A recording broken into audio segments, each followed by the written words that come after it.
Hi, I'm Erin Sarofsky. And I'm Austin Shaw. This is Between the Keyframes. Episode 26, interview with Carlo Vega. Right, but yeah, all right, welcome to Between the Keyframes. We are here with Carlo Vega. Super excited to get to have a conversation. I've known Carlo for a pretty long time. Probably met Carlo around the same time I met Erin, like mid 2000s.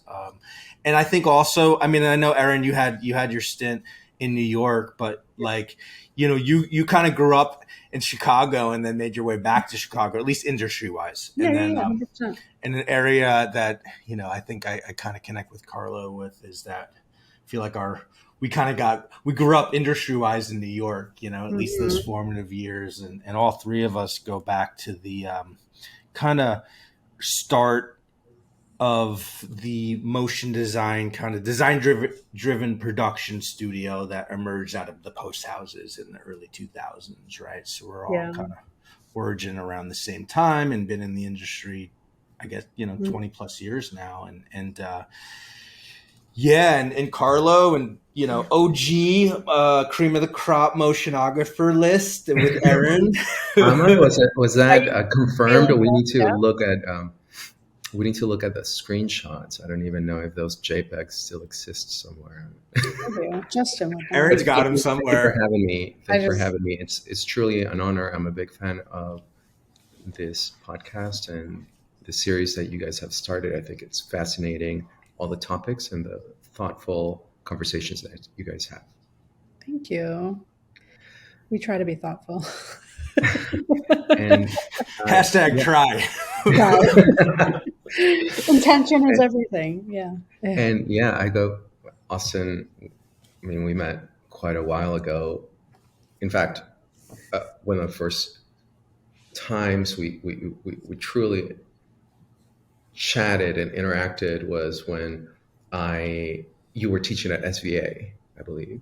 Yep. And I went to your class to, I don't know, like show my work. Was it like a show and tell? Like a guest speaker. Yeah, like a guest speaker, presenter. Which I tend to, those are I highly preference those kind of small group settings, guest speaker, or let's do a workshop together, let's figure something out. That interaction of a small group is really nice. I think I tend to do much better than in a very large group. I'm just like, I don't even know when to talk. It's hard to do like one of these presentations, like a 30-minute or an hour that have like a 5-minute Q&A. For me, I really prefer that. Yeah. This conversation. Yeah. Making something together. Yeah. Yeah. Hey, Carlo, tell me a little bit about yourself. Let's hear your background. Professional background. I'm 44 now, so I was studying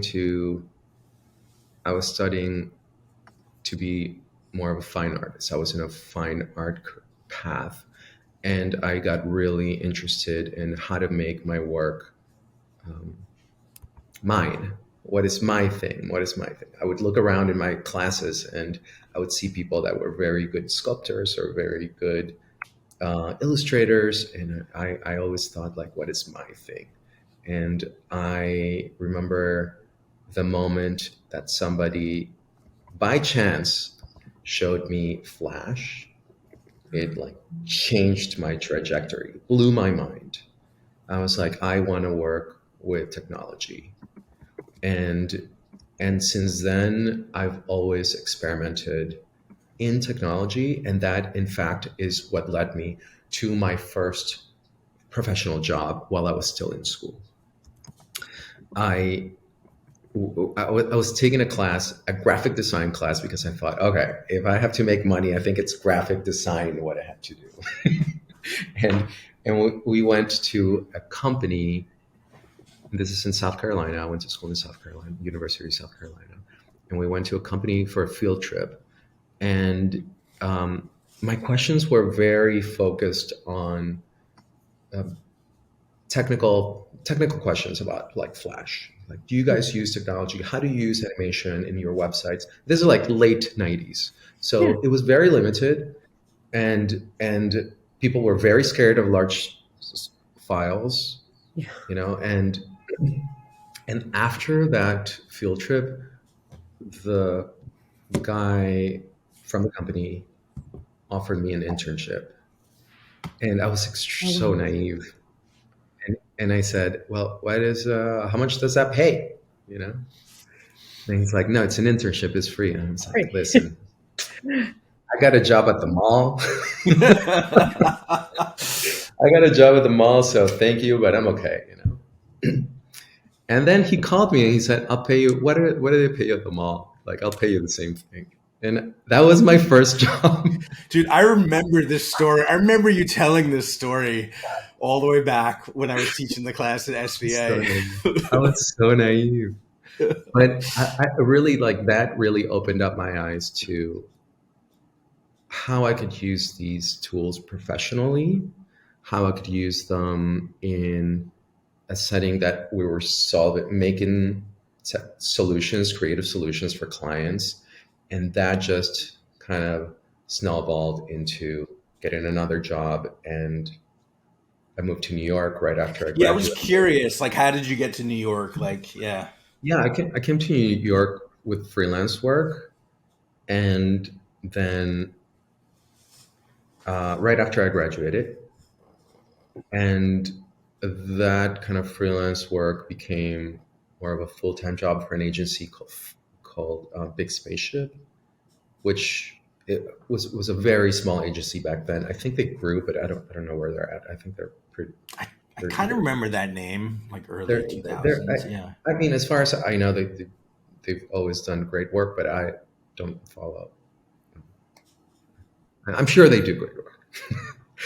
uh, and then I always had a website where I put a lot of my experimental work that came from my art background, or I guess I should say work that had artistic intention. In our world, I think we call it personal work, Right. Personal right? work, passion Yeah, projects. passion projects. We have a Right. lot of those. But I think like for me, it was always like work that had artistic intention behind it and try to create a dialogue about how I was using technology and the topics that I was kind of trying to put in there.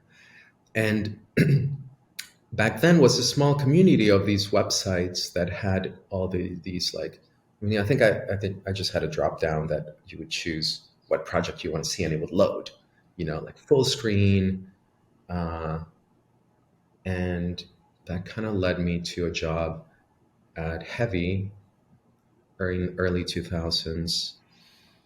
Which And then, was like this real, what's the word I'm looking for? I don't know, just like a garden of a lot of creatives, right? yes, yeah, I was very lucky for to end up there because I feel like I learned a ton there. It was like, here's a project, figure out how to do it, and everybody was hungover. At least me. I'm gonna speak for myself. I was always hungover, and I was like, "What?" I was very young, and it was like you would survive with just figuring out on your own. And I think that I was lucky enough that I've always had the drive to kind of figure things out, and it allowed me the opportunity to work with a lot of talent figuring out projects together.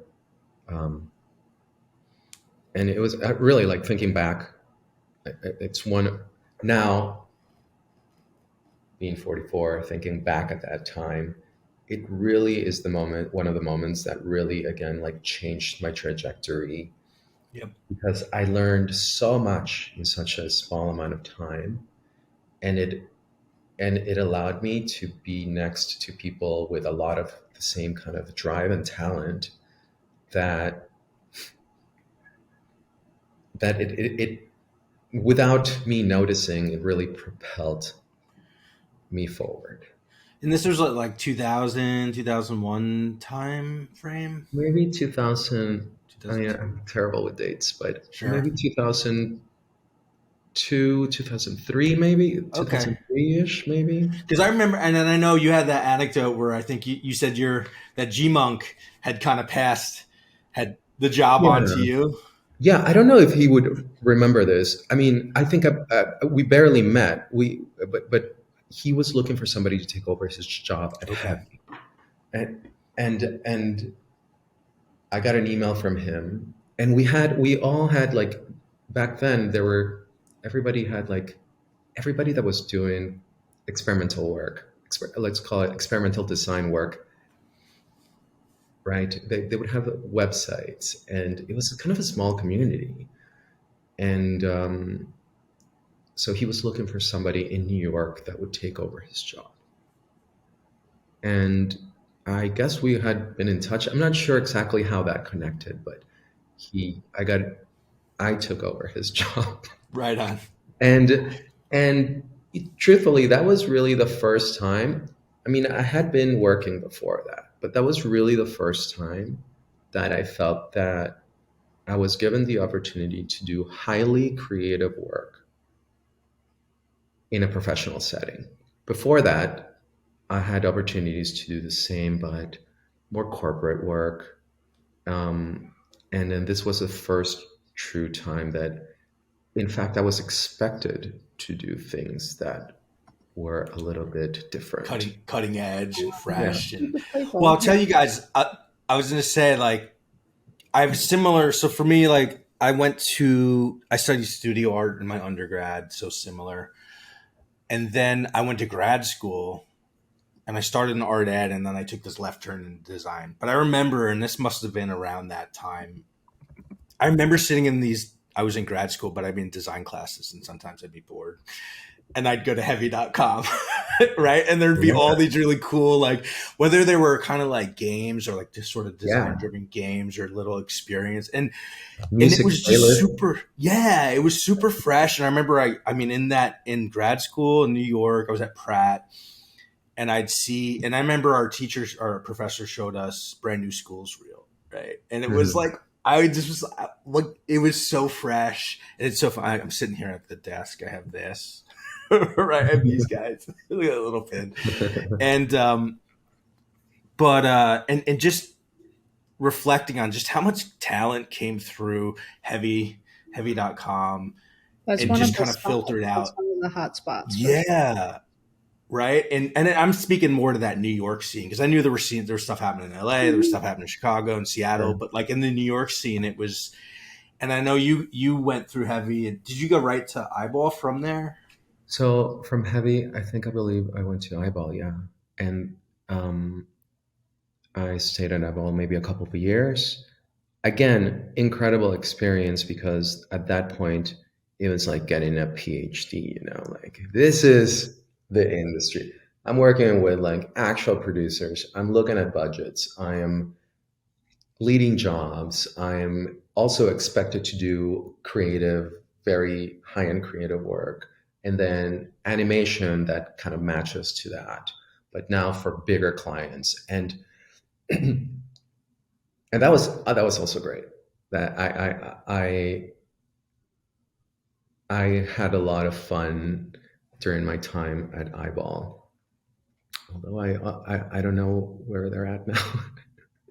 Again, I don't follow that very well. I'm not very good at following up. But I my experience there was incredible. And when I left, I really wanted to freelance because I thought this was it. I was burned. I felt burned out, I think, after years and years of being expected to do all these very creative things. As we all know, that sometimes that burns you out, especially when you're younger. You don't know how to tame it or balance life. You don't realize that this is a marathon. You're just sprinting. you know every job requires everything from you, and it's exhausting at one point. And I think I was super burned out, and I felt unhappy, and it wasn't the job, it was just me. And so I left because I thought freelance would would do it. Would be easier. Do Right. Yeah. it. Yeah. Y'all, I messed up because I took, like, they booked me, this place booked me for 2 or 3 weeks or something. And I went there 3 days and I was like, oh God, freelance is not for me. And I called them and I said, I'm so sorry, I can't do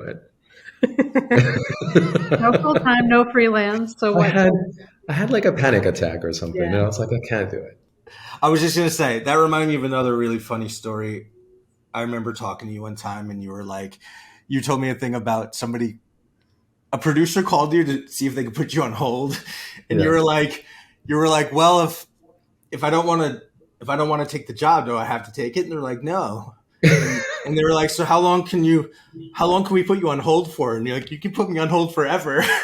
Yeah, I guess you can put me on hold forever because that doesn't mean anything to me. Right. Oh I, man. I think the whole thing is weird. Like, Hmm. I just think, like, just call me whenever you're ready, and I'll tell you right away. Like, call me, my phone rings. Yes, I'll help you. Okay, I'll help you tomorrow. Starting tomorrow, it's done. But the whole thing sometimes is weird for me, and I am sure that it's it's it's better for organization I purposes, was gonna make a case for it. planning your Yeah.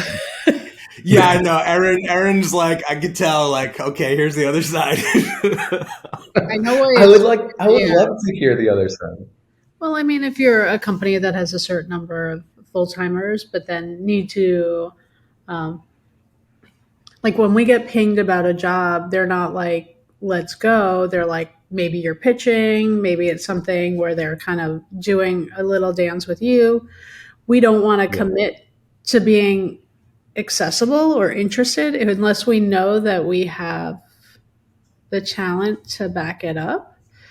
So sure. that's where, oh, Carlo's available and we have a first on him or a second on him. We can say, hey, Carlo, like, how interested, it just becomes a conversation of like, how intense is your first? Do we have a shot if we have a second hold? Or if we have Mhm. first, then we know like, no matter what, we can take this job because we can like expand with our Yeah, trusted network to accommodate it, but we're very sensitive. We won't pretend to be interested in something that we aren't certain that we could knock out of the park. We'd yeah. rather pass and say That's we're that's too very busy. fair.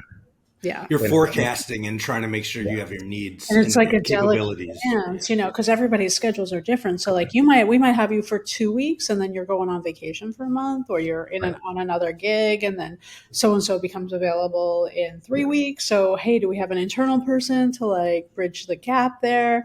yeah. Would that be a healthy thing to do on this job, or would it be catastrophic on this job? So I think like from an organizational standpoint, staffing is one of the hardest things we have to do Absolutely, especially for creative.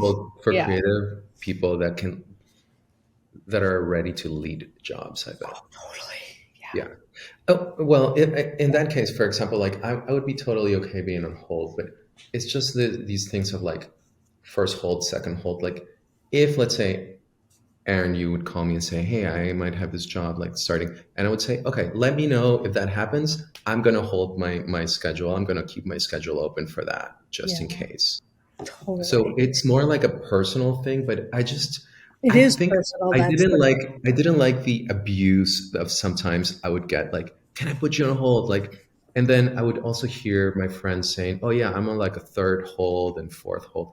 Like, get out of here. Like, it's made up at that point. yeah, Like, none of this is going to happen. Like, we're all just making ourselves feel better. But 100%. I don't know. I don't know. There's nothing wrong All with right. it. Yeah. Just doesn't. No. That All doesn't work for right. me when Yeah. it comes to that. I do No, I agree that sidetracked. I sidetracked. let's talk about relationships and communication. But I do agree that it's relationships and communication, and Yeah. having like a creative resource manager at a studio my size is like one of the most important roles, because they have to understand who everybody is, who the creative directors gel with, if it is a creative director, what their like skill set is, and then even is it like an animator that does swooshy illustrated stuff, or is it like a typographer? Like it's very complicated and nuanced, and just It's a like that, puzzle. yeah, and Yeah, that open Got to have communication. all the pieces.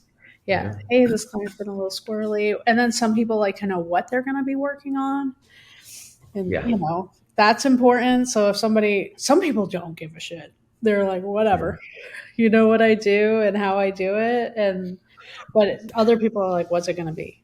What's and is it a yeah. hard client or an easy client? They want to know that stuff. So Right. I think my only question nowadays is what's the schedule like? yeah, how I think intense? it's an important one as somebody that has a family. Mm-hmm. I just want to make sure that I prepare myself or I can say I don't think I can commit to that, Yeah, you that's know. love. Yeah, Because it's not even that I don't want to, it's that sometimes I don't have the flexibility to do that. mm-hmm. And I 100%. think that's a hard balance sometimes that anyone with a career and a family Mm-hmm. has to go through, right? 1,000,000%. Yeah. Yeah. Mm-hmm. All right, let's like I sidetracked us with the anecdote. So you were talking about you went from staff eyeball. You're like, Yeah, okay, I'm a freelance, and you're like, hold on yeah. a second. Yeah, And then I was like, I don't think I'm going to be a good freelancer. I have I have too many opinions. So then I said I started tailoring. I knew I had no choice but to tailor the way that I work. Mm-hmm. And I really didn't see too many examples of different ways of working. So then what I try to do is let me just try to get small work directly for clients. Some of my friends were staff in some clients. So started doing some Nike work. I started doing some like network work and all from my own studio and my own space. At one point, I started working with also an old colleague from Eyeball and an old friend that I don't talk to as much as I should, Adam Galt. And he and I were helping each other out on projects whenever we needed to. In fact, we worked from the same space for a while in Soho. Back then, you could just rent That's so crazy. space in a nice, without breaking the bank, like I prime, remember. Soho, Yeah, like you prime. guys were doing like, was it CMT, the country music? Yeah, at I Eyeball we did a remember. lot. Yeah, Yeah, at Eyeball we did a lot of CMT stuff, and CMT. when we That's it. both left, we got calls from CMT or from other networks. From I other remember you networks. guys did like the MSNBC, like the election. I remember you guys. That Sure, was a pretty big project, sure, right? sure. Yeah. And in fact, like that led to a lot of work for years, like Right. of just sometimes on my own, sometimes he on his own, and sometimes we would collaborate. And we ended up doing a lot of work for NBC. That's it. NBC. Yeah. And and we started doing a rebrand of the Today Show, and then we did the rebrand for MSNBC network, and then CNBC, and then the elections package. And this is like 2012 or so. But I think like the elections package, they still use You most of sound it. They it. just changed the last two numbers. Nice. We got They got a great deal. They They got got a a great deal. deal. Yeah. Um, but yeah, I'm sure that there's new pieces, but the spirit is the same as what Adam and I created, and that's the last time we worked together. At that point, I believe that he was starting his own studio, and I kind of wanted to do something different, and I started just. I kind of wanted to keep working directly with brands and clients and have the flexibility of not having a space, Mm-hmm. not having people that work for me, um, and sometimes take time off and sometimes do my own artwork, which I kind of always tried to balance having time for my own art practice Hmm. and also commercial work, which I Right. think that they kind of feed each other, and Yeah. most importantly, feed me. Right. And I'm happier, and I can kind of run this marathon along happier with stamina, with creative stamina, Right. by And doing keeping it that. graceful. Yeah, Yeah. Yeah. be nice to people, What is a motion design consultant? I would just say, yeah, that idea of like the motion design consultant, like that's something I think you kind of introduced to me by how you're working. I think you even use that Yeah. word, and I kind of co-opted it, in a lot of the Yeah. way I like to work too. Yeah. Yeah, I started doing a lot of work. I started doing some work for more corporate brands, like financial brands.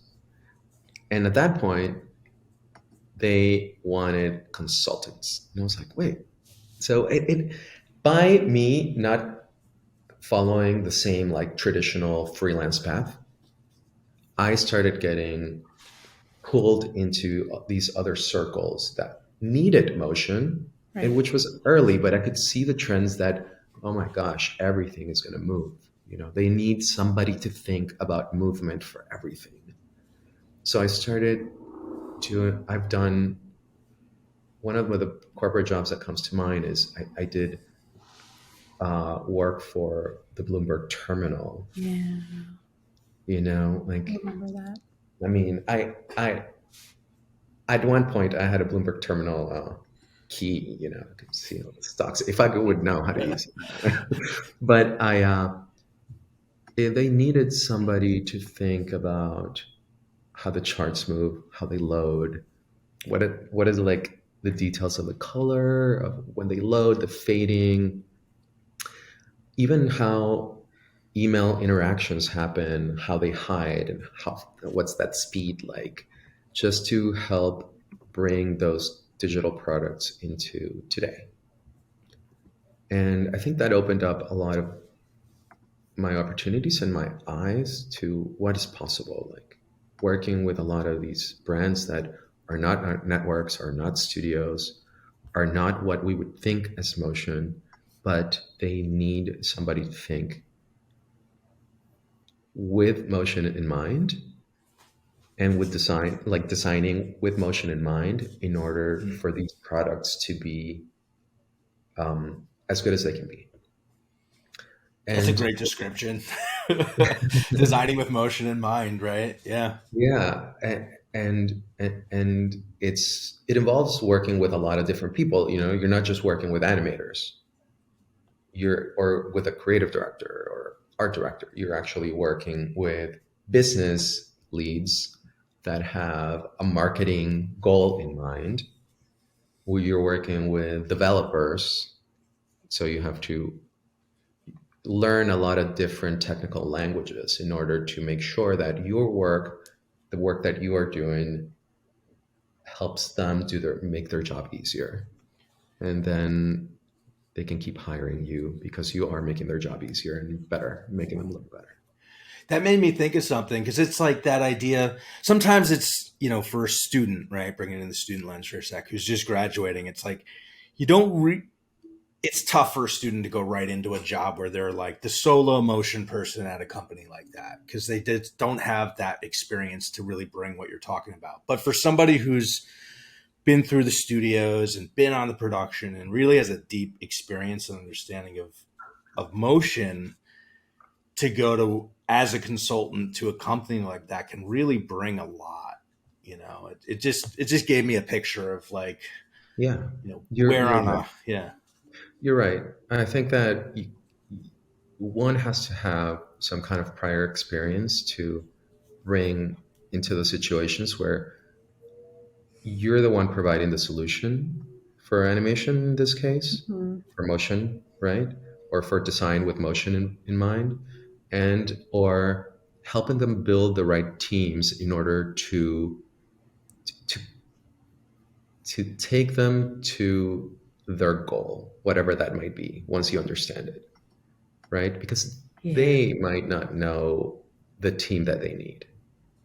They know where they want to get, but they don't necessarily know what team they need. or how to get there. Or how to get there. Yeah. Or how What long it skills takes. Right. it takes, and yeah. Yeah. I feel You like even know, still, I it's mean, been so. oh, sorry. I Go was ahead. gonna say I feel like even still, even though I feel like we've been doing this for 20 years, to the majority of our clients, like our process and pipeline is like magic to them. They just Right. don't understand it, Yeah.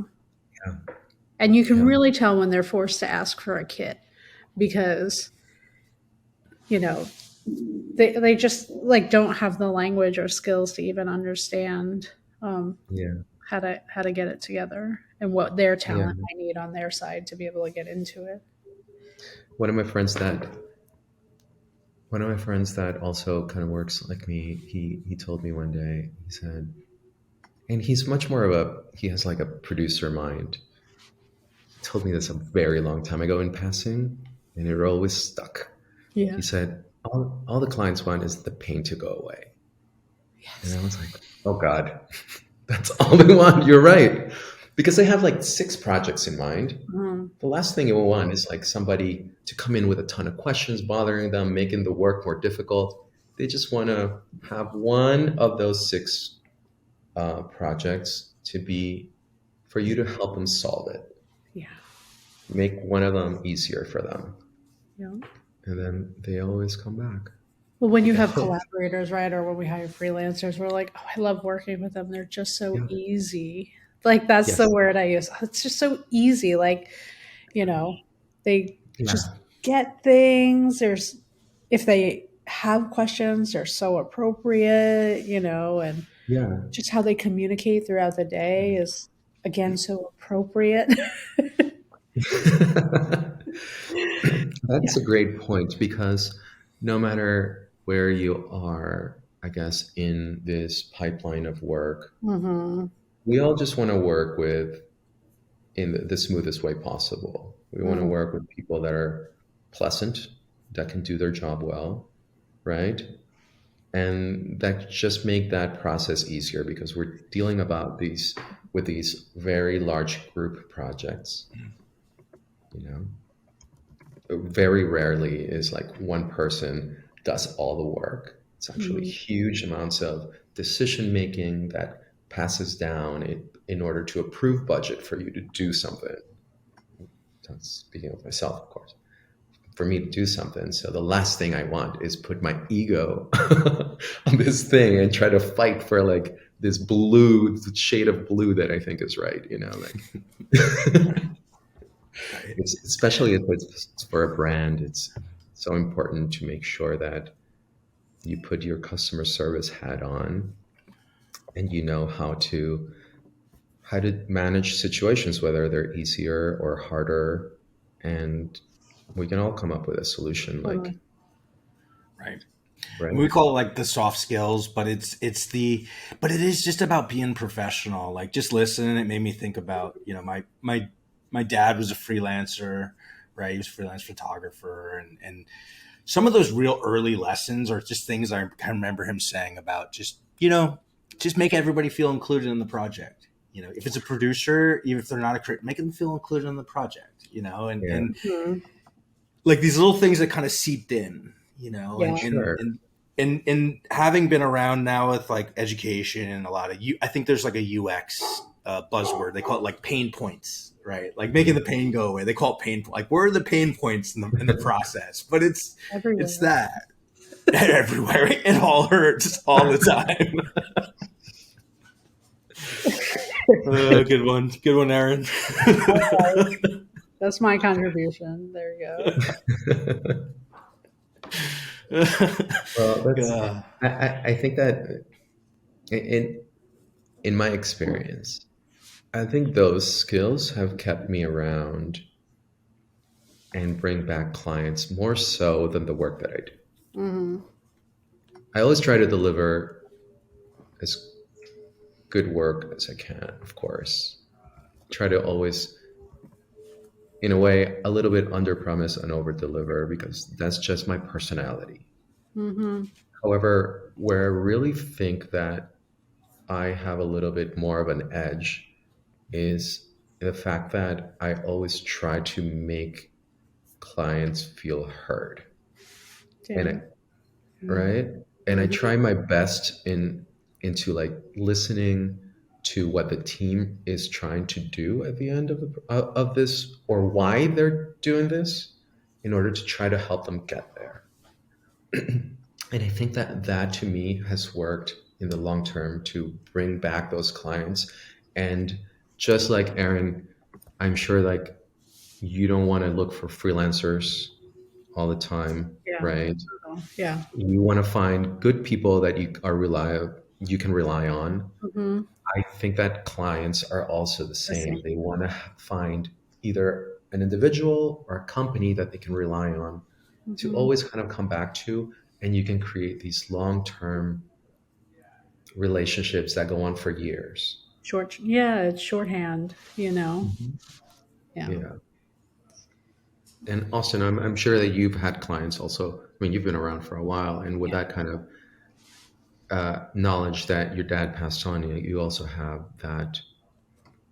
I'm sure you've had clients for years and years and years that always come Yep. back. I've Yeah. had clients from DK that stuck with me through. Wow. So when I was a kiddo, they're still around, and then from day one, starting the studio, they're still clients, like pretty tight Hmm. with a bunch of people in Detroit, and then it's so interesting because they I mean, it's all very, I would say it's very organic, but it should be because ideally, like, there's no business like repeat business. So, like, and everybody's careers are fluid, it's very rare that somebody stays in one place their whole career. So, you meet one person, you're on for a job. In 2 years, a couple people go off to new places. And then when they're in their new place, they're like, hey, I got this thing, I'm at a new gig. And so, like, essentially, like, if you just stick with it and maintain those relationships, your network grows as their careers expand and grow. Yeah. Yeah. Yeah, I was gonna say that that's been my experience too. Is Yeah. that, but in that, because like Aaron, you're running like a, well, Mm, certainly a lot larger than the one man shop that I do and that Carlo does a lot of. Although I know you yeah. build bigger teams, but yeah, like I'll work with a client for years and years and years, and then they leave and they go to a different brand, and now I'm Oh, you working have with two that other clients. brand too. Yeah, exactly. And it is that I guess I used to talk a lot about it as just reputation, right? Like building that reputation as a professional, just in Hmm. that carry. I mean, and I tell this to my students. All right, so came up in New York in the 2000s, moved down to Savannah, Georgia in 2010, lived in Savannah for 10 years. Now I'm out in Washington State. I get emails still from, I guess I was on some producer's freelance roster list. I get emails that are like, hey, are you available to come in like next week to like in a New York office, right? Where I'm just like, I'm, more a decade and a half out of New York almost, and it's, but that's reputation. That's just like, hey, I did a good job. I did the best I could and treated people well. And, you know, attentive to detail, responded promptly, and that carries over for over Yeah. time. So people pay for the process?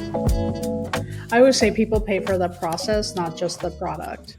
Like, at the end of the day, if it was a nightmare dealing with you, no matter how amazing the work is, there are other people that do amazing work. Yeah. They're going to give it Truth. a try with them. So it's like, it's communication, it's warmth, it's Hmm. excitement and energy for what they're working on. Like, you don't have to be a cheerleader, but it's also like creative problem solving, like rolling with the punches, and just knowing, like, you're not done until the client runs out of time and money. So keeping pace with them. And you know there's so many layers of clients. Typically, even if it's a small group that you're dealing with, there's still lots of people that need to feel satisfied by the process. So Hmm. you have to roll with the punches a little bit and say, okay, well, so much for that typeface that was going to win all the awards. Like, you gotta just kind of, well, you just gotta be like, well, maybe you gotta keep. Oh, that's what I mean by keeping the energy up. Like, okay, well, maybe there's another one that is better, and I just, fell in love with this one, um, Hmm. and just kind of move through it and accept it, even if it's not like in the end like exactly your taste, but it's exactly the client's taste, then it's a win. It's still a win. Yes, I think so. At least for at least I agree on my end too, and that has to be like a personal thing because Hmm. some people say no. The win is the actual creative that I don't want to Compromise. Yeah. compromise on, right? But that's art. Like when you have a brief and a client, success is different Yes, I, sometimes.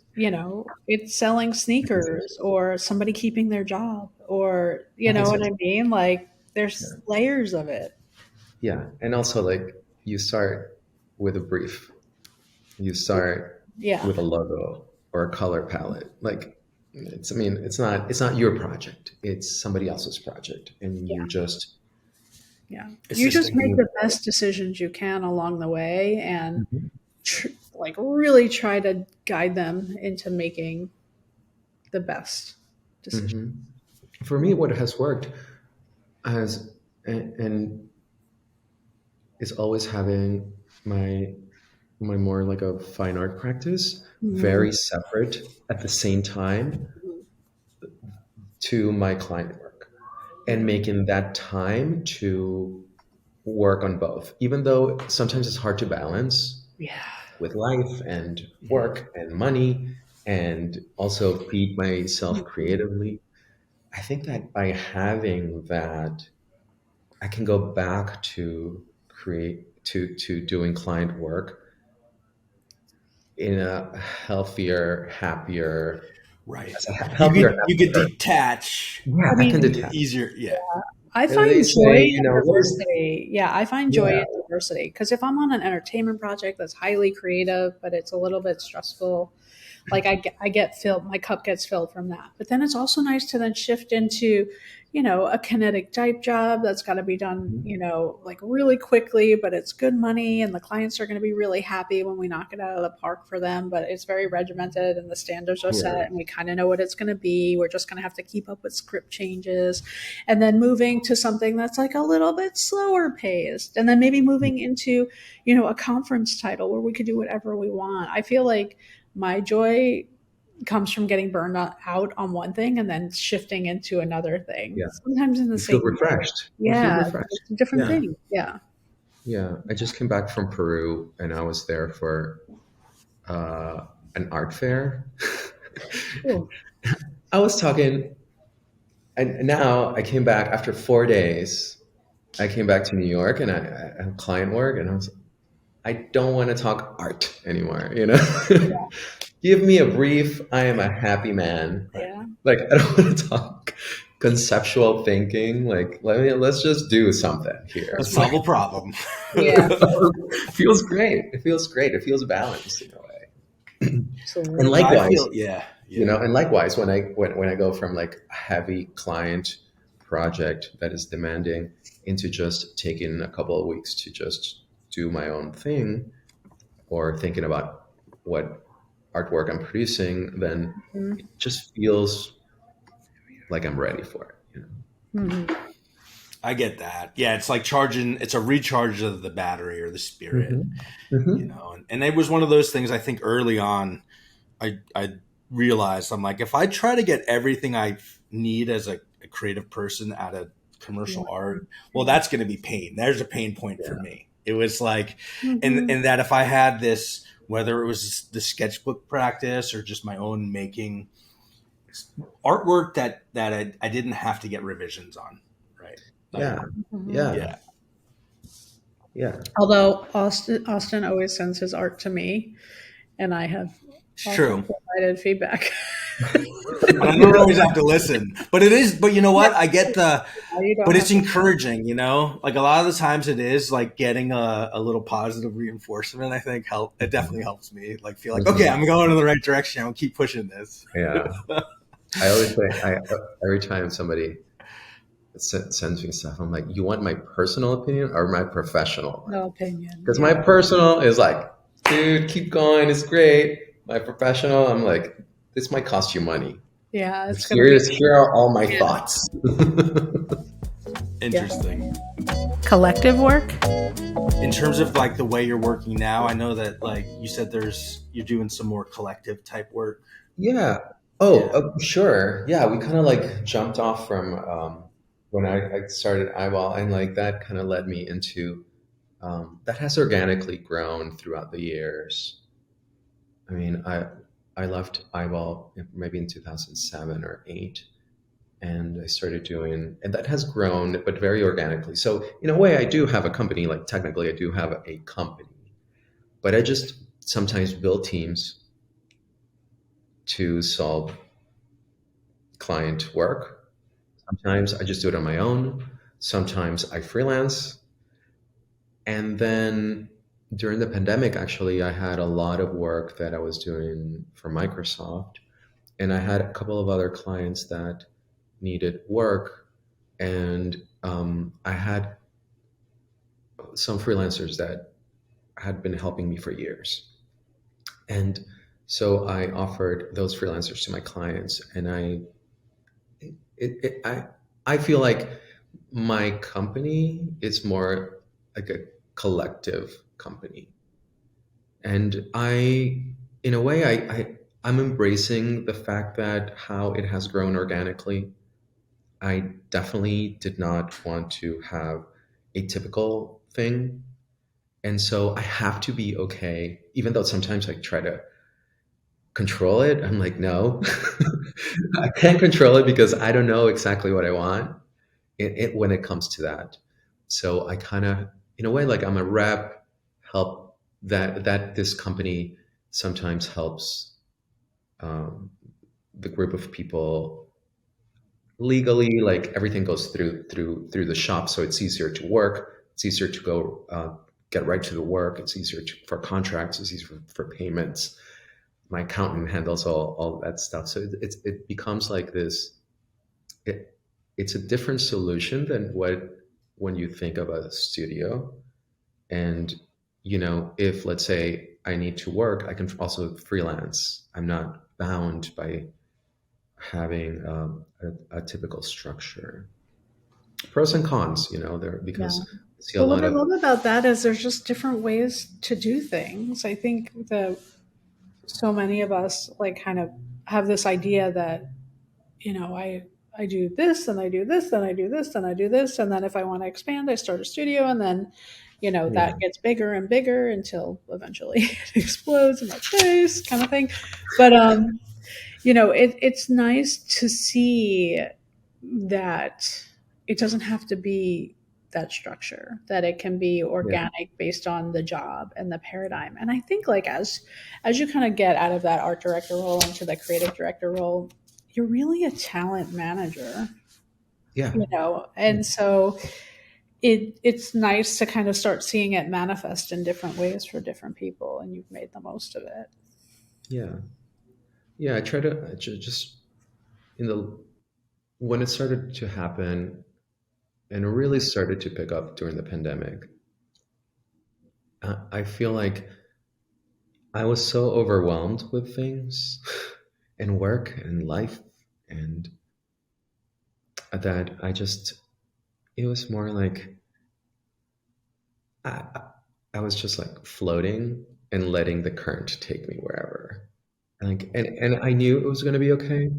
I knew I was going to work.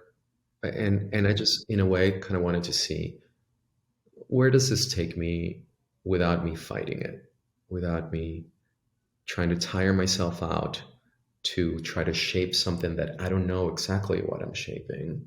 And it's more like, this is what I do. This is how I can offer my clients a solution. And if they want to take it, great. If not, that's also okay. There's plenty of people out there that do what we do. So I think that we can all tailor the solution that works for us for uh, for different times also of our lives and in our careers. What works for me right now might not work for me in 10 years, or definitely could not work for me 10 years ago. I definitely didn't know what I was doing then, you know? Yeah. So that's where I'm at career wise. And but yes, so one of the things that for me I think it's interesting, and I try to take all these things with a sense of adventure, is that I'm 44 now. I definitely didn't try to build a company, and in a way, although I have one, I don't have this like a typical one. But it's just now that I'm at this point of my career, I start to think, where do I go? What are the next 20 years, 15, 10, 15, 20 years are like career wise for me? And I think that that's what I'm trying to figure out. And I don't think that in the past, I really have thought so thoroughly about my next steps as I am lately. And I think it's also because of my age. Yeah, I feel like Yeah. I'm going through that too. And I know Austin. We are, we're in our mid 40s. So, like, I'm going to be Yeah. 45 Yep. this year. You just kind of start thinking about, like, okay, well, we know where it started. It was Yeah. very for I think for Right. all of us, like we started at the beginning of this desktop revolution for animation, Right. Yeah. and I feel like the middle has been many middles for me, even though there hasn't been a lot of jumping around. But now like to your point, I want to think about where is it going with intentionality, so that Right. Trajectory. yeah, Yeah. Regardless, I think that if you take it with a sense of adventure yeah, and being very honest about what works for you, not what works for other people, right? I think that we'll all find our next little nook. yeah. I mean, like, well, if you think about how fast is everything is moving technology wise, and we don't have to Hmm. get into all the AI stuff, Yeah, but if you I think might about be an AI right in this interview. yeah, you might not be it. Um, yeah. So, but when you think of how fast things are moving and just what we learned through the pandemic about just working like remote and like all of that, I just think like it's so naive to think, even if we do have intentionality with what we do, that there isn't room for growth and learning and pivoting even within that. Like you have to kind of make a plan, but then you also have to know that there are going to be all these other forces that mean you're going to have to be really nimble and open minded. So I think that's where like the adventurousness probably comes in, where it's like just like accepting that you're on a river and there's going to be times where it's like rocky and crazy and you're trying to navigate and stay up, and then times where you can kind of enjoy the view, you know? I'm looking forward to it. I don't know what it is, but for now, just keep doing what I'm doing while thinking about what to do next. I think it's a first good step, and things will unfold, and I feel like they always do. I was going to say that's something. I mean, this is a sentiment that I've discussed with my students, I guess, over the last bunch of years now. But this idea that, how I choose to spend my time is like how I actually am spending my life's time, right? If that Hmm. makes sense, right? Like this is, and that, like, yeah, there are things that it has probably been in the last 5+ years that I'm like, there are things that I'm capable of and that I can accomplish, but is it how I actually want to spend my time, right? Yeah. Like, you know what I mean? And being really conscious of like, okay, if I invest time in this, this is what's going to happen. Like, this is where I'm Yeah. going to put it. And that there are other things that would be cool to do, but you know what? I Yeah. don't have the energy to go Yeah. that way. Yeah. Yeah. Yeah. So how do you spend your time, Austin? What is that? What Gosh. is that right now that you're like, I'm going to spend time with that? Yeah. No, I mean, I also will, I sent Erin a photo, right? So yesterday, so I have this break between classes. I actually have like a 3 hour break between classes. My campus, my building is adjacent to an arboretum, which is, I guess, means like a tree place, Mhm, mhm. right? It's like, and a tree place. We all, And we it's all got know, this, we all know what an arboretum is. right, right. But there's, you hike up and it's steep. I'll tell you what, like the mountains on this side of the country are a lot steeper than the East Coast. Yeah, like I mean, Right. Going up, there's this, I don't know, it's probably a quarter, half a mile hike up, and you get up to this watchtower. It's like 4 story up wooden structure where you could see the entire bay, right? The Puget Sound Nice. Bay and the island. And it's like on a clear day, I can see the mountains in Canada. It's crazy. It's an Nice. epic view, you know. And so I sent Aaron this picture, and I think you replied something like, you know, not a bad life or something like that, right? Where it's just like, because I literally was looking at a snow-capped mountain yesterday and I got a picture of it, you know. Yeah, and and so I kind of kick myself and be like, because I've managed to curate this life where I love teaching, right? So I get to, it's like this passion where I get to work with students, and I love making things and commercial art and my own artwork, right? So I have this life where I get to really, you know, I could teach and I do commercial art and I have this art practice and I've gotten to write a couple textbooks Hmm. and have time. I mean, so I feel really grateful that I have like a lot of different interests all around creativity and education, but I get to do all these things and I really enjoy them, which is Yeah. really cool. And then so it's you know, in terms of the next, like, yeah, where do I want to keep spending that time? And I guess it's really in these places, and that's one of the things that's nice about the change I made to the university I'm at now, is that the teaching schedule is just, it gives me more time to actually do creative artwork. Whereas for a really long time it was teaching and it was commercial art and it was family. And now I'm like, it's teaching, it's commercial, it's family, and I have this other space where I actually get to make things and Yeah. experiment. And I'm going down to Florida in a couple weeks. Actually, like 2 weeks from today, I'm doing a projection mapping. I'm a artist in residence at a Nice. projection digital graffiti festival where it's all projection mapping. And I made a 4 minute piece. I got one of my alums who's become a friend, Peter Clark. I don't know if you know Peter's work. He does really cool stuff, but he does music too. So he did the score for it. Like, so I Cool. realized after over 20 years as a commercial artist, I have this opportunity where I'm doing a, a robust project that's not a brief driven project. That was like Yeah. me getting, and I'm all kinetic type and abstract typography and collage and Yeah. so, yeah, I guess that's where my time, you know, and it's making and thinking about making stuff and teaching and thinking about teaching. Like that's where a lot of my time goes, and a little bit of hiking now. So, Yeah. yeah, I look forward to seeing some of those pictures. I think that whenever work is done in the screen that we make it in, and then it gets pushed out to bigger projections or even like installations, they kind of take out there's another layer of something that starts to appear. well, And yeah, that is yeah. very interesting. Well, I'm doing it like a building. I was given basically assigned a building that I'm mapping to, Yeah.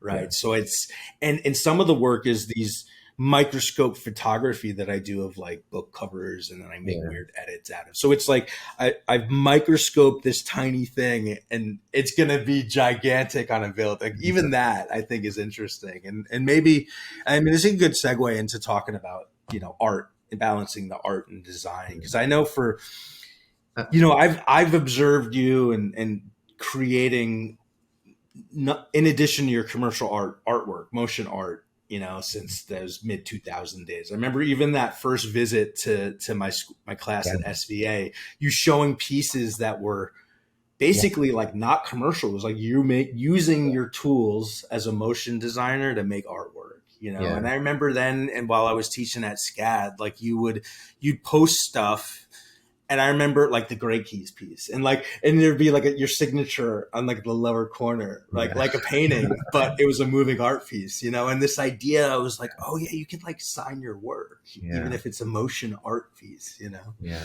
Personal work with artistic intention, I guess. Yeah. I've always had that drive to make work. It's kind of a curse sometimes, I think, but uh, it's really what feeds me. I think that I have all these projects that I do. I using the same tools that we use for our client work. You know, I mean, I love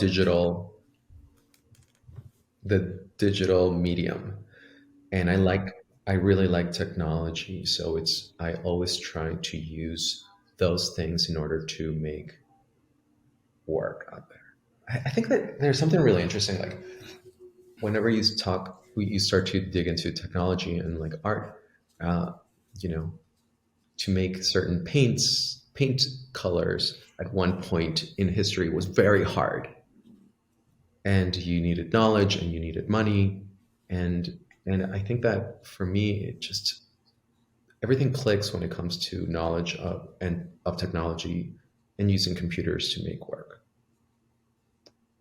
So that always pushes me to do work, at least starting from using computers, and then lately, what I do is I push it into other mediums, like taking them out physically. I But again, like trying to always use the process of this collaboration with a machine, and then the craft that we as people do. So I can give you a really good example about that. Uh, I created this piece that makes it's written in JavaScript that creates and well, I made shapes that then get combined by code. Generative piece, so every output, every time you run the code, it's different. So it gives you a certain amount of this randomness and unexpected ways to mix these shapes. And then what I did was like I took selections of these pieces and how these shapes were mixed, and then I pushed them to get 3D printed and then finished like car pieces. I mean, they're like perfect, super glossy, shiny, and they're big. Like, haven't shown you? They're big. Like, I have one in my studio here. They're big pieces, so they have uh, uh, a presence in the room. Yeah, and I think that that's so always interesting to me to see pieces like that and kind of how they start. And the way that we look at work on our phones most of the time or on a screen, it's just so small. And then it's so hard to have presence in the room with digital work. And so I try to bring some of these same ideas and concepts into more of a physical sense to see how that same idea and how that concept can have different layers and communicate differently once it's created in a physical way. You work in analog and digital? Let's talk about that. Having the analog training and then the digital training, and then because I've always been super comfortable, like, oh yeah, like my scanner. I love I have a scanner. It's my oldest tech. It's probably 20 plus Wow. years old now. Where's it And the plug reason in? I like this scanner still is that when I do scanography, right, it which is where like I'll print something and then I'll run it through the scanner and move it while it's Mhm. scanning. Because Mhm. it's so old, it scans really slowly. So I can Mhm. get like I can really control my scanography and the pace because I'll do a lot of like iteration. Because like I'll go over to the campus and they get these new scanners and it'll just be like bzzz, like I'll try to demo it for students and I got to crank it up to like I don't know the highest DPI I can get just to get it to go at a pace. But anyway, this idea of digitizing analogs and then working with it and Yeah. combining analog and digital media. But then you said something that made me think about almost like originating in the digital, but then going analog. Like, so instead of analog to digital, digital to analog, and That's that's my process. that's That's the interesting. process that I like because I think that I feel comfortable with that process. I mean, Yeah. even back when we met and I went to SVA, I believe, and correct me if I'm wrong if this was another thing, but I believe I had just shown these small screens that I had framed. Yeah, yeah. You had a piece called, it was something like, I like that you like triangles. Is that what it was? I remember that name because it was such a yeah. Yeah, it was just like a one triangle, three triangles, four triangles, like Yeah. 20 triangles or something. It was just Like super perfect name. simple. I like that That's piece. really, I like really that. funny. I have it somewhere. But yeah, I used to frame back then was it was perhaps it was crude, but I was always having fun.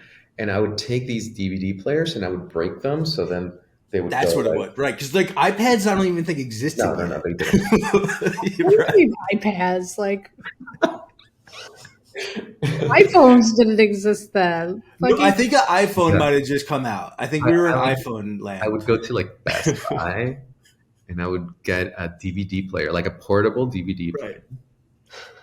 And then I would like break it basically. So the screen would be facing fully on one side. yeah, And then I would go to a framer and say, make me a frame that hides all this stuff. So I can just yeah, put a DVD on the back and I could just play whatever, right? So then that was my first. There were obvious problems. Like sometimes they would overheat, yeah. Right. so it would shut down. But I mean, I think I showed a couple of those pieces, and then I brought them to the class, and I always try to do things like that that kind of start from digital, but then kind of get pushed out. Yeah. Lately, I have this strong drive of doing more of those. I'm looking into like flexible screens right now. I'm looking into yeah, the different things that I really definitely want to do more 3D printed sculptures that feel like rocks, Yeah. and because that comes with my visual language. I'm from Peru, Yeah. and so that comes like it's like embedded in Peru. You know, all this Inca walls with beautifully shaped stone and like the craftsmanship of textiles. I was gonna say alpacas. Yeah, you know, the Love. last, I I love mean, alpaca from Peru. It's beautiful. yeah, Sorry, I'm a yeah, fiber artist. That's my thing on the side is fiber. So, yeah. like, when you were like Peru, I'm like, Field trip. Yeah, let's go, let's go. I your come back alpaca. from there. I love it there. Yeah. But that to me, it's like, okay, how do I mix that language, Yeah. but make it my own in a way, like because I left when I was a kid, so it would be unauthentic to me to do things like if I grew up there. Like, there's Yeah. a lot It's a mix. there that I don't know. So I almost like work from memory and I try to recreate things digitally that then I push out as physical things. So then it becomes a little bit more of my own voice in my unique voice. Yeah, so I heard somebody say once, I don't remember who, but it's not what it was, it's what you remember it being. Hmm. So like, so if we're talking about your childhood experiences and what you were surrounded by, or just a font from the 70s, it's like when you and then you go look at the font and you're like, that's not right, because it's like your memory of it is distorted, Yeah. and so it's not what it was, is what you remember it being, and that goes through like your personal your journey is kind of inserted into what that even means or does. Right. But it does sound like you're playing around in your artwork with this. Well, your artwork versus your commercial work. This idea that Austin and I are playing with, which is archival versus disposable. Like Hmm. to a certain extent, like even though we create this amazing commercial work that goes out into the world, like it goes out and it's like getting replaced like minutes after it's Great. out. Like it's made to be Hmm. consumed and discarded. Like that's the point. Like the offer's changing, the product's changing, everything's happening.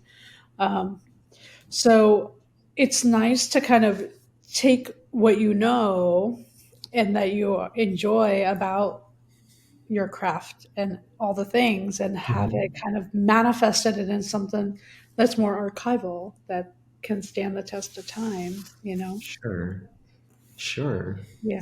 Sure, and it becomes a little bit more obvious whenever we think of other crafts. Oh, Like totally.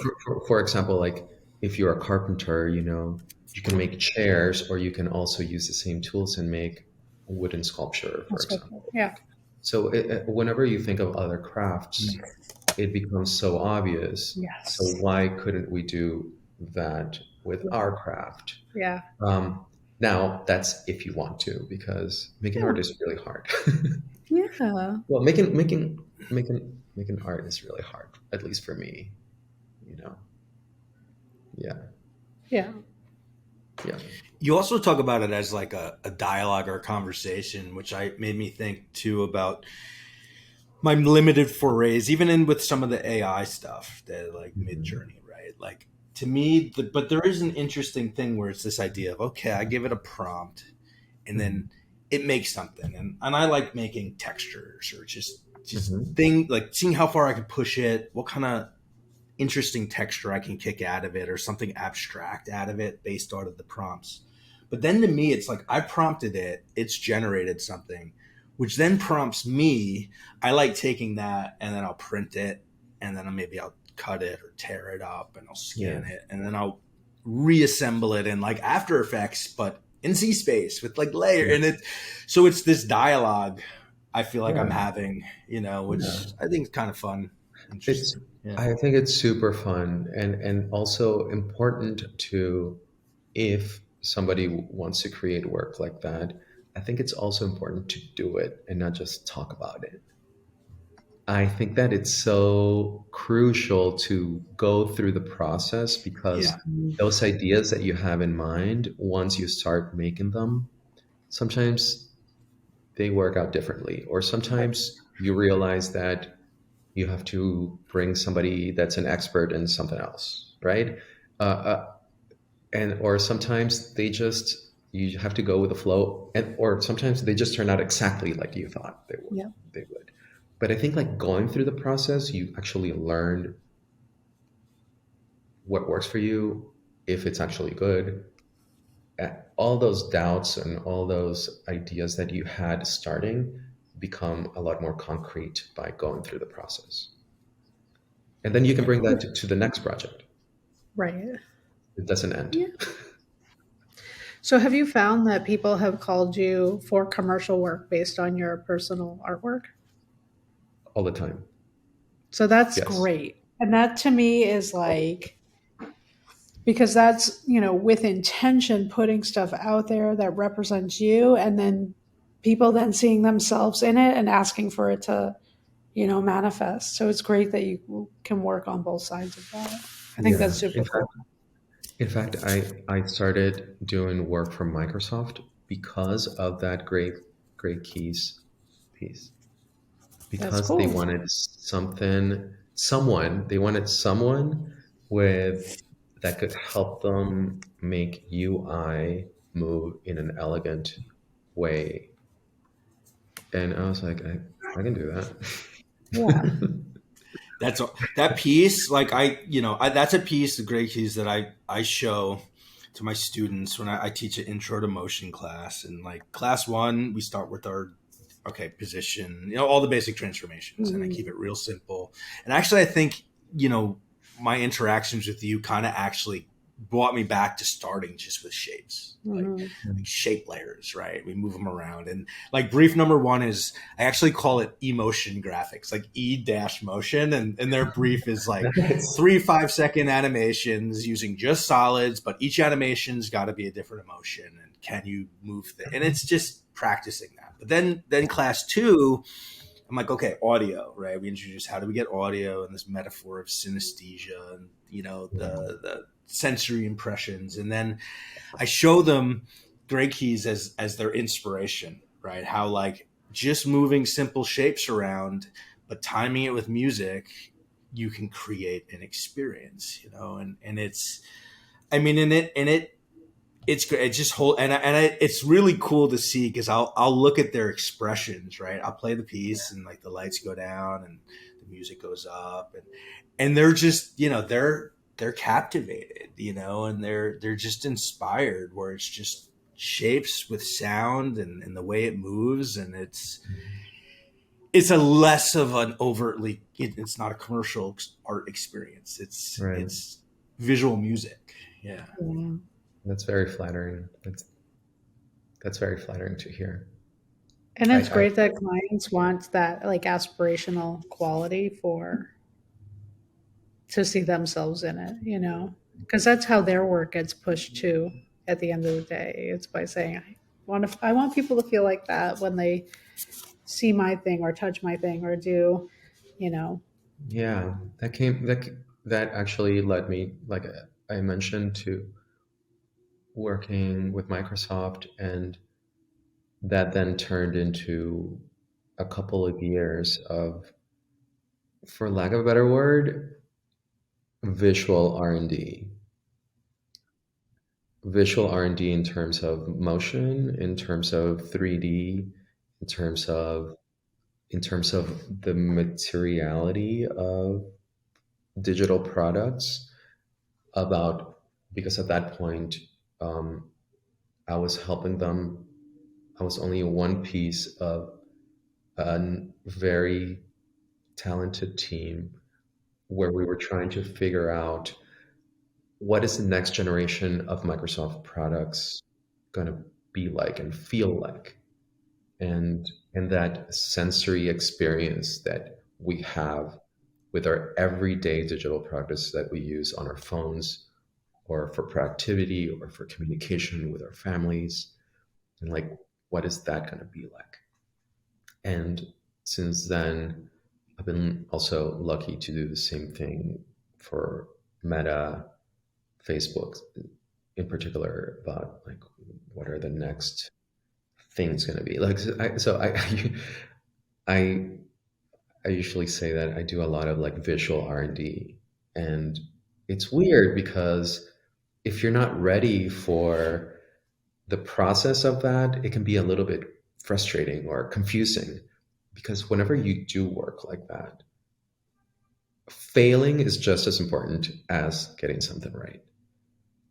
It's just more helping them figure out what path the brand needs to take. And there's a lot of experimentation, a lot of restarting work, a lot of, so you, I tend to like that, but I can definitely tell you it's not for everybody. I've seen a lot of people get frustrated by it. Hey, what is your advice to people around doing work that is essentially a whole process? You know, Yeah, that might never. I mean, it will influence yeah, the outcome, but it's yeah, all about experimenting in process. It's like implicit rather than explicit. Right. Yeah. absolutely. I think that, um, I always try to be very honest with people that are going to be working, let's say with me, on projects like that. I always say, one, most likely, none of this you'll be able to show. Like, Right. That's you true. can do like a case study and show it to potential clients in private, but it's just such sensitive work that goes on for sometimes a year or 2 years. Yeah. And then two, it's like, don't think that there's a deliverable in mind. Like, the process is the job. Right. Going through the process. And then also, I try to make sure that they understand that we're going to fail a lot, and that's okay. Like, not going to lose our jobs here, maybe, but Yeah. until now, like, failing is also a bit, but, and also, like, I try to make them feel like, I try to get everyone in my team, at least, to understand that, um, that this job is just, it's just really important to do for brands like this, for brands that are so big, like helping them figure out what is the next step towards a path is Hmm. crucial for them to take that leap forward. And it can't just be, I think something's cool. It has to No, be kind cannot. of Yeah.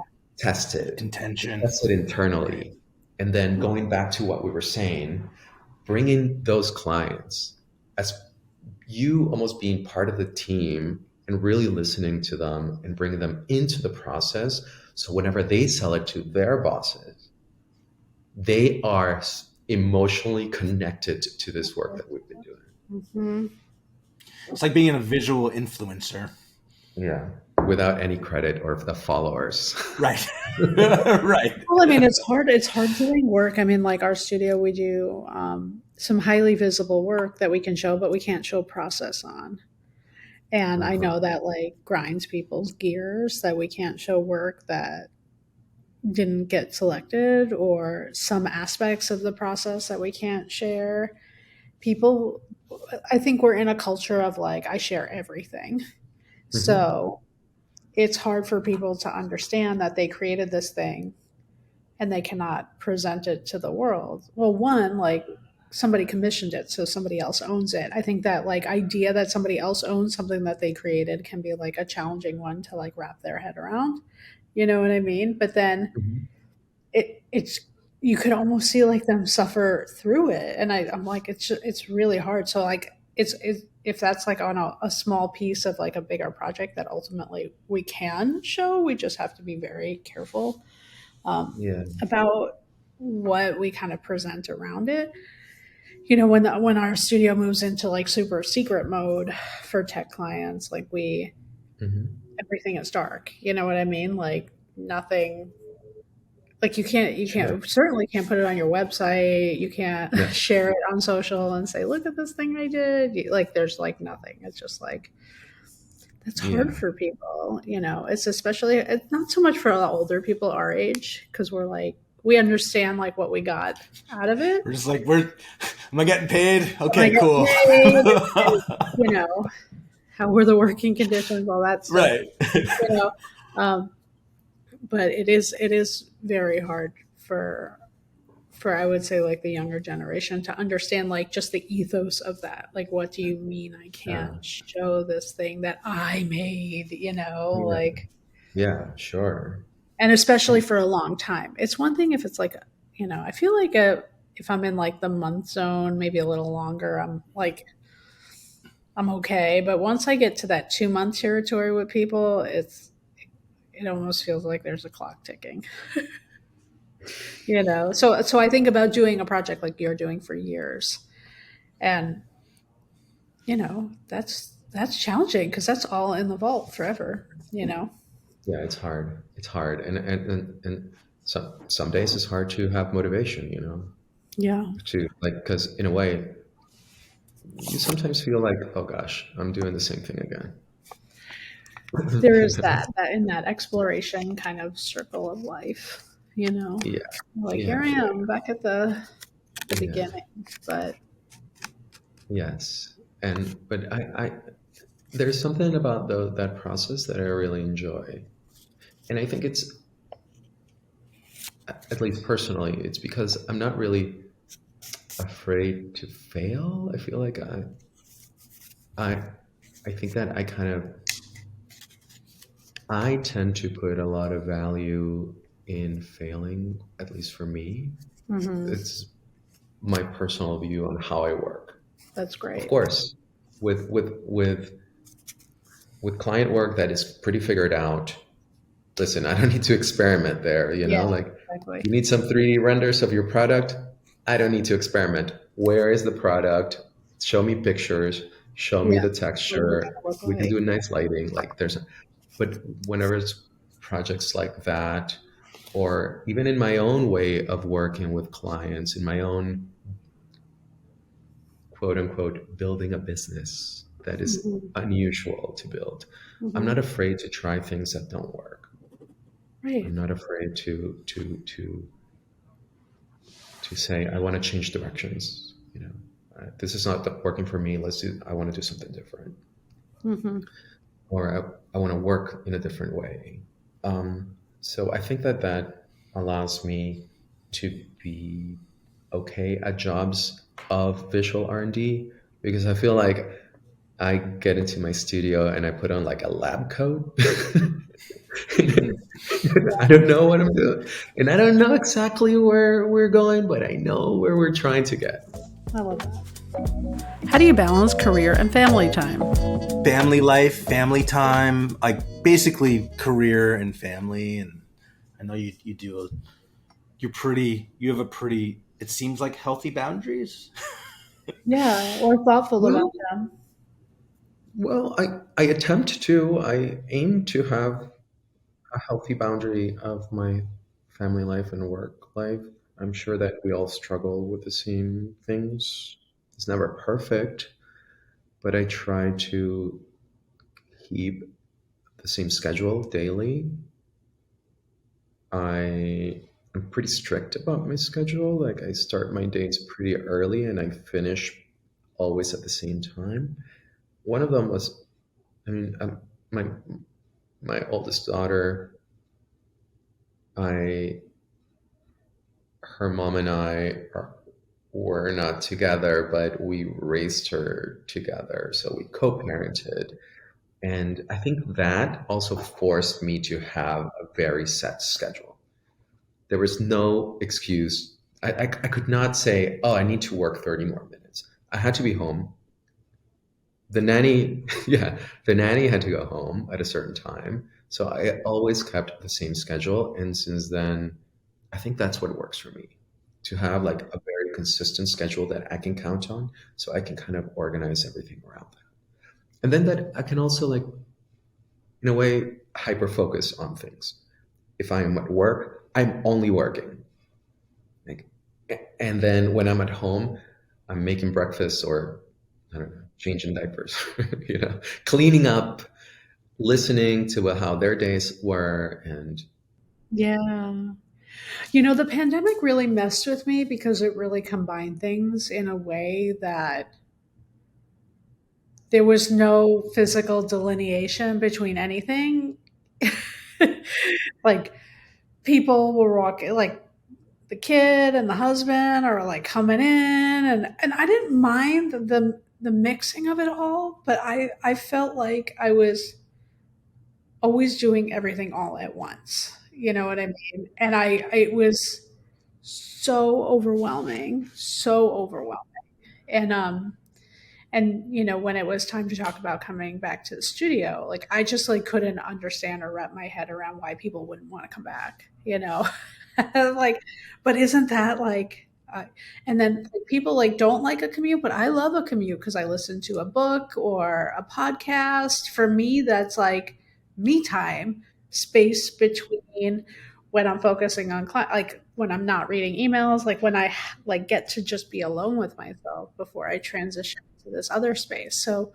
Um, so yeah, I of course understand the complexities. Everybody's lives are different, but yeah, I like completely connect to what you're saying yeah. because I too am very regimented and I'm a morning person. So Yeah.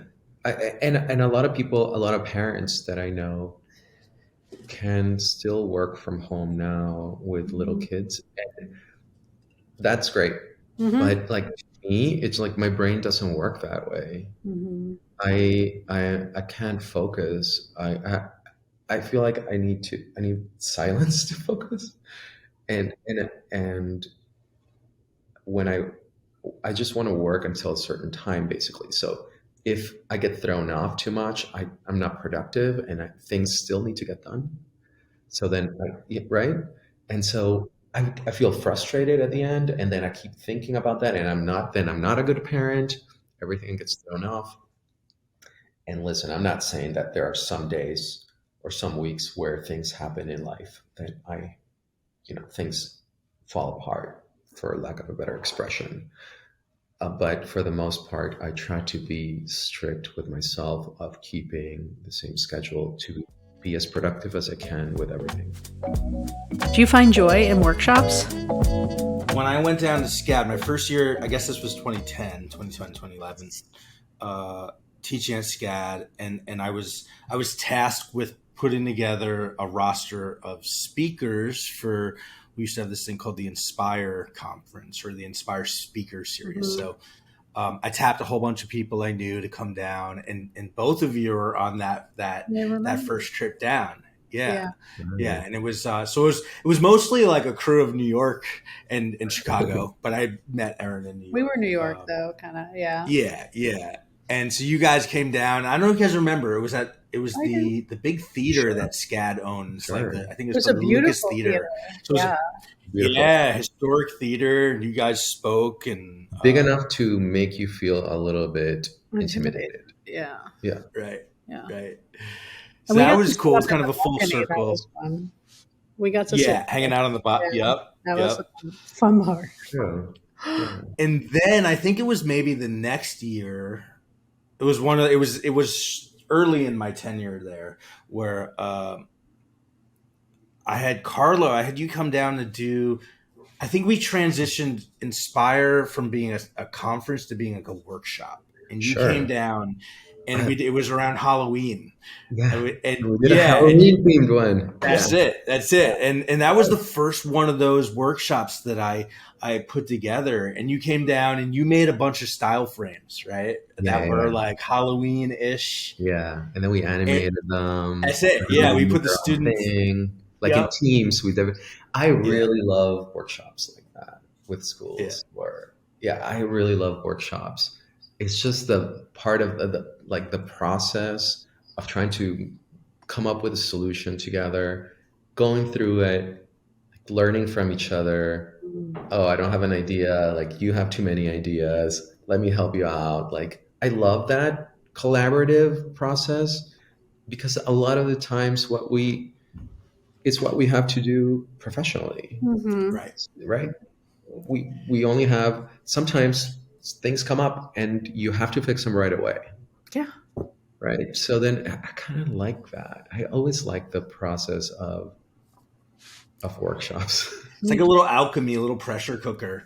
Well, Yeah. and then I ran those for a lot of years, and Erin came and did Yeah. her version of that, and I'm still doing them out here now at my new Fun, university here at Western fun. and Western Washington University, and it's kind of cool. Like there's I don't know, just a lot of touch points. Yeah. Yeah. I, Yeah, I would love to know if the students get as much from those I think they than, do. I think they get a lot from them because it's like there's so, I think, little exposure to them to how things really operate and how quickly things move in the world that Mhm. they're like put in it. And I feel like, the stakes are really high for them. Like they want to get a cool piece out of it. They want to get some Yeah. information. They want to meet somebody cool. They want to, you know what I mean? So I do think that they Yeah. get all those little tastes out of it. Yeah. well, That's yeah. Well, I was going to say what's kind of cool because and I see it too. It's like there's a it's something I can't do in just the pure classroom environment, mhm. right? It's like bringing in an external professional and we create this simulation of a studio. And maybe that's not the right way to put It it, but is. we Yeah. create this environment Mhm. that in the best times, like it creates the creative spirit of a studio Yeah. without the client and without the stakes and without some of the the tougher Yeah. stuff and you Yeah. get into some of the really just the qualities of like, oh, this is what collaborating is like, this is what it's like when it's not just, hey, I'm giving you a homework assignment and then they Yeah. come and they turn I it in, and always want it's to do those. Like the Russos have this like 48 hour film festival yeah, thing where they that do kind of where they Yeah. put out like the prompt and then you have 48 hours to submit your film. Yeah. And I always want to do those because I miss that it's the frenzy creative of, spirit, of yeah. singularly focused, the Yeah. yes anding of the team and building from there. I think those are sometimes they could be utter failures, but like going through the process is Yes. ultimately a bigger success and I think so experience. too. Yeah. Yeah. So Well, and then I was gonna say the other side too, having done these for a lot of years now, is I see, yeah, the students, they get a lot out of it.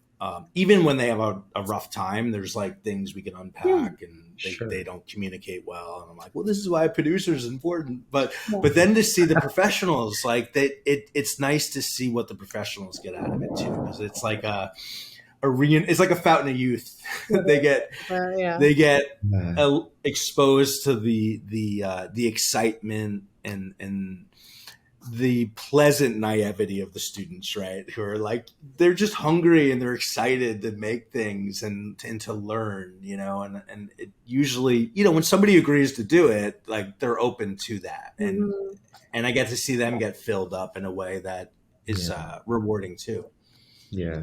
You know, I always say like one of the reasons that we even have junior talent in our studio, like, I mean, one, like usually they're fucking stuff up more than they're like, like sometimes they knock it out of the park, but they're a lot of work to get molded Yeah. and up to speed and all the things. But Mhm. like what I love about it is one, it's an opportunity for us to mentor, which is always great because in teaching you learn. But it's also so invigorating to see your industry through their eyes, to see the opportunities through their eyes. And they see like, oh my God, I'm working on Guardians of the Galaxy. Like they just, and for us, we're like, oh my God, we got another one. Oh, this is gonna be a tough finish. It's gonna be, Yeah, I don't know. we're just like, excited about it because of the creative opportunity, but we also know what it's gonna be. It's gonna be hard work until the very end, because they better be, because it's high stakes, but it's so interesting. You just see it through their eyes and they are just like, pinch me. I Yeah. just got a ticket They to don't, Mars. yes. Yeah. They don't realize the amount of labor Yeah. yet that Yet. things take. And they're So just it's so super wide. exciting. Yeah. And then sometimes, me at least, I'm like, oh God, that's going to be so much work. It's going to be worth it, but you just like also Yeah. know. It's Yeah. like, oh, it's going to be painful, You got to but kind of good. just like You got to Yeah. get brace ready for yourself. Yeah, it. you got to Yeah. stretch. Stretch Yeah. We're going it. in there. Put your brakes on, Yeah. your clicking brake. But you need both sides of that. You need like the Yes. experience that knows how to do it, that knows how to prepare for it so that you can brace for the work and you can prepare for it. But you also need that like unbridled enthusiasm that's like, I'm Yeah. going to see my name in the credits of a big Marvel movie. Yeah.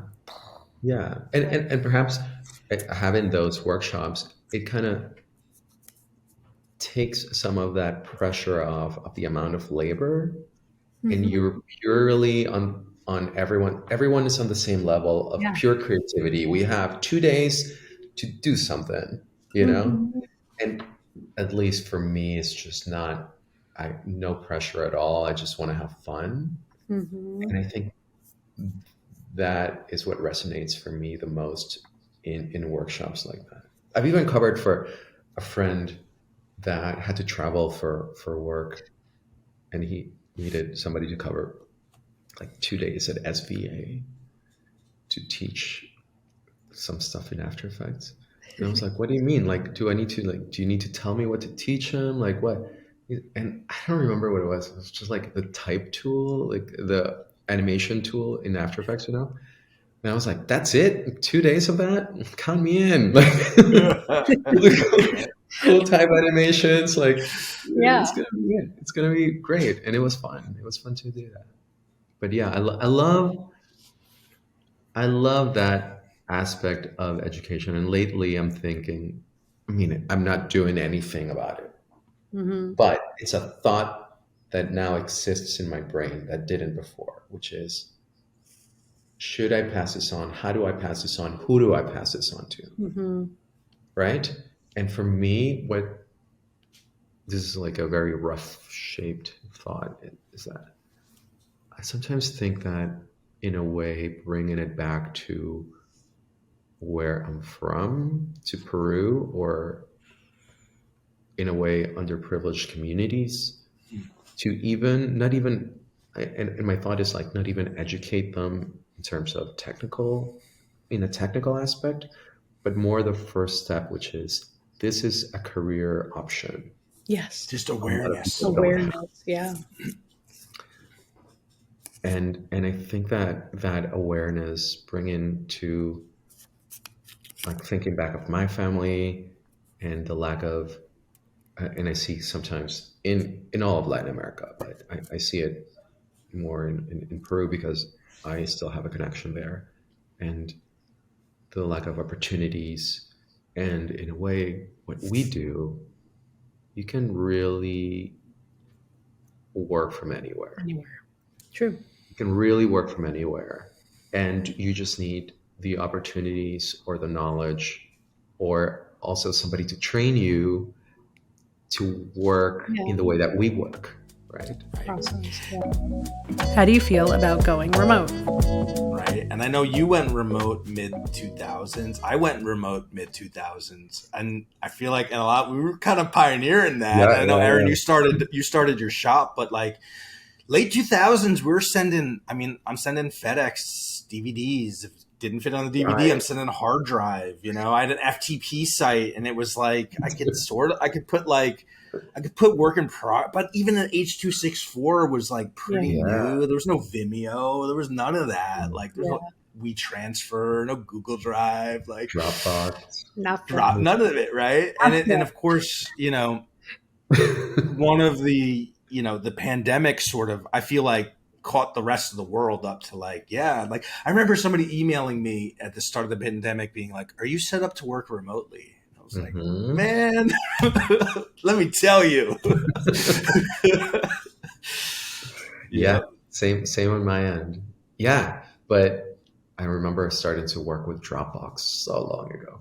So easy. Yeah. You Oh. must have a lot. Do you have like a ton of space? Because every time you invited somebody, they would give you Yeah. like 2 free gigs or something. Like, Oh, yeah. I started inviting everybody. right. That's so funny. Now I pay, like, I don't even know. Like, that is a crucial thing for me because, of course, also, like, as a business owner, as a professional, you also want some kind of backup situation. And Dropbox helps me with that. The fact that I have everything, I don't work outside my folder that gets synced. Right. So I have access to all my files all the time. Yeah. And because the last thing I want is like a drive to burn or something to happen with the power, and then my computer, and then something's wrong with my drive, and then where are my See, that's files? just experience. I mean, like, once we started working on high security stuff, things got real Yeah. here, you know, because it's not just having your server and your backup. It's, you know, Firewall. the firewall requirements are just like so nuts. You're just like, what? How much for something like a router is? Well, it's not just a router. You're just like, yeah, it's gnarly. But you think about that stuff because you also want it like on hand if somebody needs something, but Sure. you also like don't necessarily need it on hand. Like it's Yeah. and it again it changes so much so quickly. So going from like physical drives to like double duplicates to like a second server where that like automatically backs up every day to like, oh, we can back that up to the cloud, and some of it you can't do to the cloud, so that you got to do local. But then, you know, let's say you're running like 4 editorial jobs and 2 IMAX CG jobs, all of a sudden like your server that was like You need a new server. you're like, you need more drives. You're like, oh, and by the way, you need that on your backup too. It's just like, like Yeah. yeah. It's That's why live action stuff was never for me. I was like, this Then, is like, too complicated. Phantom, like, Oh my Ooh, god. 3,000 frames per second. oh my god, we just shot Citadel and we shot an array with like almost 80 cameras. It was like 77. That was the year I was born, so I can remember it. 77 cameras, and they were all shooting live action at 120 frames per second at 4K. I'm not like It just good at- hurts to think about. but, like when I was starting to think about it, I was just like, my server's not. I go, like, how am I even gonna take that footage with me? You know what I mean? Like, so I was like, shit. Can we shoot stills? No. The answer What was no. about just a still that we cut out? We Oh kind of yeah. like made Oh my Yeah, god. we'll just we'll Z space it. it. Kid stays in the picture. So It's just great. it's for web anyway. It's, Yeah. So, well, maybe along. I mean, and let us know how you're doing on time. Because are you okay I'm for? good on time. Yeah. Yeah. Okay, cool.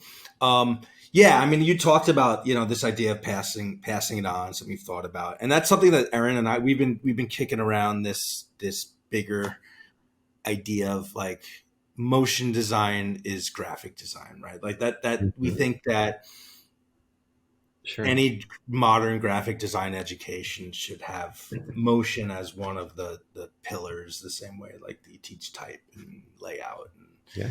and so yeah, I mean, just curious if you have any thoughts on that idea. Um, Oh, yeah. I mean, it's obvious that I agree with you both on that. All There's right, no cool. doubt. There's no doubt that whenever you design for motion, you should have those fundamental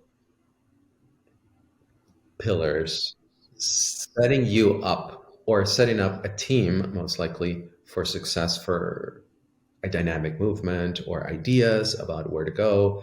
And in fact, it helps to also animate because then you can kind of set up those designs with that also in mind. So they both are really strongly connected. I sometimes wish that I would have taken more design classes in school because that would have given me a lot more foundation in terms of that. And that sometimes I still do struggle with things like fonts, for example. Like I have no idea, you know. You know how there's people that they're like, "Wow, that's that font." I'm not that person. So having those, having that fundamental education of design, regardless if it's for animation or for static, I think it's important. And even in my work, for example, a lot of the things that I get hired for are for motion direction for UI, for instance. I mean, this is the print of today, you know? We all look at our phones, we all digest content, but somebody has to think about how that content will populate, for example, or how comments come in, or how, what is that, those micro interactions that um, make the user experience more pleasant or hook you.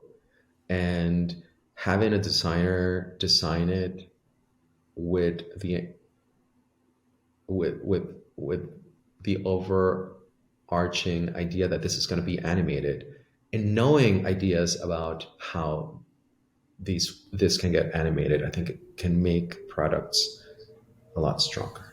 Totally. I mean, just going to the airport or walking around, like, there's no more normal billboards anymore. Yeah, Everything's no, in everything moves. I motion. just did a big old. I just did a whole out of home campaign for airport, Yeah. Yeah. like 50 different sizes. Yeah, I just saw like city buses here in New York. Sometimes their side billboard is a giant, massive screen, you know? So everything has the possibility, at least, of movement on Winding it. up, moving. Yeah. Yeah. Yeah. So even if it's the type that comes in, right? Yep. How can that, if everything is moving, how can you grab everybody's attention more? Or what is that? And I think that not only comes with animation, but also with good design Hmm. fundamentals. Yeah. I would be So, like animation, like when you make a font selection that says something about the brand, but additionally, like how it slides in and the personality and the cadence it has also says mhm. something about a brand. Does it bounce in? Oh, I'm a friendly brand. Does it Yeah. slick and stick? Well, Right. like Yeah. those things say different things about a brand, and that motion personality is really important to think about. Um, yeah, as a Yeah. part of that kind of process. Well, I was going to say just the fact that major brands now when they do their brand guidelines, now that they include Sure. motion, right? Like Sure. there's the Some of- type, there's the yeah, color. The fact that the brands are including it in their toolkits, yeah, like Mhm. graphic design education, I'm it needs to be surprised that schools haven't caught on yet, and they should, in a way, require at least what would you call it, like a motion graphics class or something. yeah, motion one, motion Right. two. Because in the pure animation department, I'm sure that that curriculum and what they show you is very different, totally. right? Like Yeah. you're So like there, like stop I motion. mean, it relates, but it's different, right? Right. I mean, you can talk about easing, and you can talk about 12 principles of animation, and you can talk about yeah, how that applies to UI, but it's a very different Sure. workflow. I'll break it down for you real simple here. If I'm going to school to be a graphic designer and I want to learn how to animate, if I go to, let's say, the film school, there's a chance I could learn 3D character animation. There's a chance I could learn cell animation. There's a chance I can learn stop motion animation. All very Right. cool animations, but not motion design. Right. Okay. Right. Then if I want to, let's say, learn compositing or how to, put imagery and type and all of that together, I can go to like the visual effects department where now all of a sudden I'm like learning how to shoot on a volume and comp that in and do all this other shit. When really I just Right. need to know how to posterize some footage and do a cool mat around some type, Yeah. make it look kinetic and trippy, it's a totally different skill set. And the professors from those different departments are going to be thinking in a completely different way in terms of storytelling and final outcome than a design professor. It's a Mhm. totally, totally different thing. Same thing for new media. If somebody is teaching a class in new media, they're thinking about, Video art yeah, like just like, or Mhm. even like animation for or generative art. yeah, it's just different. You know what I mean? It's a Yeah. different thing than if a graphic design professor that's a traditional typographer. I think it should be Communication. Yes. integrated Yeah. into those classes. I think if you're studying typography, first 8 weeks, you're same old, and then you're moving into the last 2 weeks of just at least discussing type and motion, looking at examples of it, doing some like storyboard frames on how you might think it can work and go so that, and then of course in the history, like classes of design, you're then talking about motion as a part of like the historical context so that Yeah. when somebody says Terry Gilliam and they're your like 45-year-old 50-year-old creative director, you know what the fuck they're talking about, Yeah. you Yeah. know because Yeah. In that's a way, it's teaching the idea of a timeline, right? right, Yeah. Regardless of what department you want to end up. Let's say, but if right. you're specifically just pure design, let's say pure graphic design, then introducing them that this also can live in a timeline. And how does that change? Hmm. And perhaps go back to step one, Yep. but teaching them that timeline, which is a weird thing, but it's like if you're not familiar with it, Hmm. um, it can take a bit to really digest. Absolutely. Yep. That's where Yep. I mean, that's literally like day one, lecture one. It's like I do spatial framework, temporal framework. And then when we talk spatial framework, it's like it's a composition or an image frame. Yeah. Temporal framework, it's a timeline. I'm like, this is what you interface with. And it's broken into units of time. And even in the simplest form, it's like it starts and there's a middle and Mhm. there's an end. But it's the interface, Mhm. between the designer and time. Yeah. cool. Holy All cannoli. right. Yeah. Wow. All right. Forever. I Did we feel miss like a lot. anything?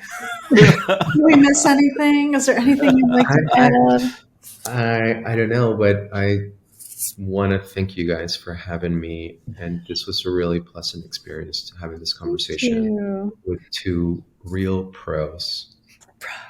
Thank you. I mean, and Um, it's like I said, it's pretty neat because yeah. I mean, it kind of became clear for me that I'm like, oh yeah, I kind of think I met you guys both right around the same Yeah. time, and stayed in touch, and that you've both really influenced me in my career and my thinking and my teaching, and so yeah, to kind of get Ditto. everybody together in one space to hang Yeah. out for a bit. Super Likewise cool. for me, That's just awesome. to, Well, I thank know you. that Thank you for your we run time into, yeah, and your thank you guys. inspiration. Super cool. Thank you guys so much. All right, we got to close it out with the peace signs because it's All Austin. right. I'm not comfortable with it yet, but he's See you on the next Between the Keyframes.